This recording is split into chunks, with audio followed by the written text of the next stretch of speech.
6강 삼각비 학습 목표 직각삼각형에서 삼각비의 뜻을 설명할 수 있다. 사인, 코사인, 탄젠트를 구할 수 있다. 삼각비를 이용하여 변의 길이를 구할 수 있다. 삼각비를 실생활 문제에 활용할 수 있다. 삼각비란 직각삼각형에서 두 변의 길이의 비를 나타낸 것입니다. 삼각비에는 사인, 코사인, 탄젠트의 세 가지가 있습니다. 직각삼각형에서 한 예각의 크기를 알면 삼각비의 값을 구할 수 있습니다. 직각삼각형의 변의 이름. 직각삼각형에서는 변의 이름을 먼저 알아야 합니다. 빗변. 직각의 맞은편에 있는 가장 긴 변. 높이. 마주보는 변. 기준각의 맞은편에 있는 변. 밑변. 이웃한 변. 기준각에 붙어있는 변. 밑변 제외. 예를 들어 한 예각 A를 기준으로 하면 밑변은 가장 긴 변, 높이는 A와 맞은편, 밑변은 A와 붙어있는 편. 사인, 사인은 높이를 빗변으로 나눈 값입니다. 그래서 사인 A는 높이를 빗변으로 나눈 것입니다. 빗변이 10cm이고 높이가 6cm인 사인 A는 6 나누기 10, 5분의 3입니다.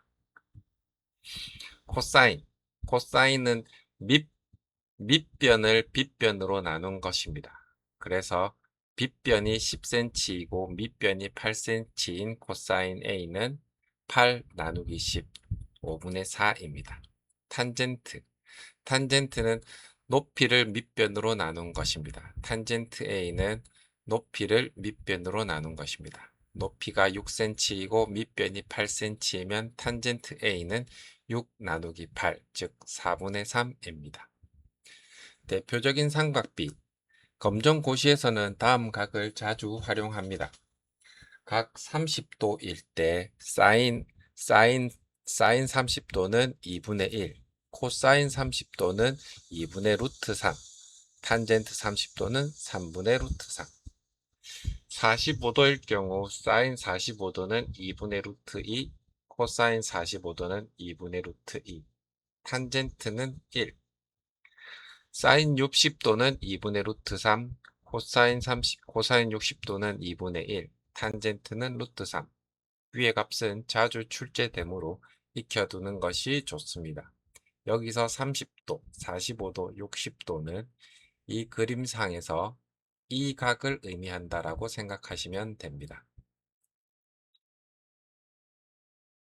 삼각비의 활용. 삼각비는 건물의 높이, 나무의 높이, 사다리의 길이, 경사로의 길이 등을 구할 때 사용합니다.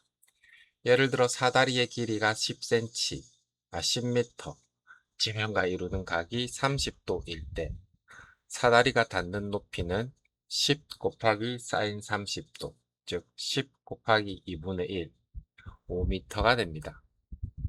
삼각비가 중요한 이유. 삼각비는 앞으로 배우는 도형, 측량, 물리, 고등학교 삼각함수 등의 기초가 됩니다. 중학교 3학년 수학에서 매우 중요한 단원입니다. 핵심 정리. 삼각비는 직각삼각형에서 변의 길이의 비이다. 사인은 높이를 빗변으로 나눈 값, 코사인은 밑변을 빗변으로 나눈 값, 탄젠트는 높이를 밑변으로 나눈 값. 대표적인 삼각비의 값은 30도, 45도, 60도. 요 값들은 자주 출제됩니다. 삼각비는 높이와 거리를 구하는 데 활용된다. 확인 문제. 사인 A의 뜻은 빗변을 높이로 나눈 것. 보기 2. 높이를 빗변으로 나눈 것. 보기 3. 밑변을 빗변으로 나눈 것. 보기 4. 높이를 밑변으로 나눈 것. 정답은 2번. 높이를 빗변으로 나눈 것. 문제 2번 직각삼각형에서 코사인 A의 값이 5분의 4일 때 코사인 A의 뜻으로 옳은 것은 보기 1. 높이를 빗변으로 나눈 것. 보기 2. 밑변을 빗변으로 나눈 것. 보기 3. 높이를 밑변으로 나눈 것. 보기 4. 빗변을 밑변으로 나눈 것. 정답은 2번 밑변을 빗변으로 나눈 것. 문제 3. 탄젠트 A의 뜻은 무엇인가? 보기 1. 높이를 밑변으로 나눈 것. 보기 2. 밑변을 높이로 나눈 것. 보기 3. 높이를 빗변으로 나눈 것. 보기 4. 빗변을 높이로 나눈 것. 정답은 1번 높이를 밑변으로 나눈 것. 7강 원과 직선. 학습 목표. 원과 직선의 위치관계를 설명할 수 있다. 접선의 뜻을 이해할 수 있다. 접점의 뜻을 설명할 수 있다. 원의 접선의 성질을 이해할 수 있다. 1. 원과 직선의 위치관계. 원과 직선의 위치관계는 만나는 점의 개수에 따라 나뉩니다. 1. 두 점에서 만나는 경우. 직선이 원을 두 점에서 만나는 경우입니다. 이 직선을 활선이라고 합니다. 예를 들어 직선이 원을 가로질러 지나가면 원과 두 점에서 만난다. 2. 한 점에서 만나는 경우. 직선이 원과 한 점에서만 만나는 경우입니다. 이 직선을 접선이라고 합니다. 원이 직선에 살짝 닿아 있는 모양입니다. 3. 만나지 않는 경우. 직선이 원의 바깥쪽에 있어 원과 만나지 않는 경우입니다. 이 경우에는 공통점이 없습니다.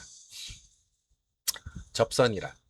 접선이란 원과 한 점에서만 만나는 직선을 말합니다.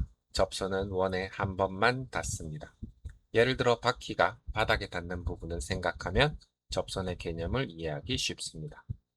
접점이란. 접점이란 접선과 원이 만나는 한 점을 말합니다. 즉, 직선은 접선이고 만나는 점은 접점입니다. 접선은 항상 접점을 하나만 가집니다. 접선의 성질. 원의 중심에서 접점까지 이은 선분을 반지름이라고 합니다. 접선은 접점에서 반지름과 항상 수직입니다. 즉, 반지름과 접선은 수직입니다. 시험에서 가장 자주 출제되는 내용입니다. 원의 중심과 접선. 원의 중심에서 접선까지의 가장 짧은 거리는 반지름의 길이와 같습니다. 왜냐하면 반지름은 접선과 직각을 이루기 때문입니다. 접선의 판별. 다음과 같은 경우에는 접선입니다. 원과 한 점에서 만난다. 반지름과 직각을 이룬다. 두 조건을 모두 만족하면 접선이라고 할 수 있습니다. 원과 직선이 중요한 이유. 원과 직선의 위치 관계는 원주각, 원의 성질, 고등학교 도형 등의 기초가 됩니다. 특히 반지름과 접선은 서로 수직이다는 반드시 기억해야 하는 핵심 개념입니다. 핵심 정리. 원과 직선이 두 점에서 만나면 할선이다. 원과 직선이 한 점에서 만나면 접선이다. 접선과 원이 만나는 점을 접점이라고 한다. 접선은 반지름과 항상 수직이다. 접선은 원과 한 점에서만 만난다. 확인 문제 1.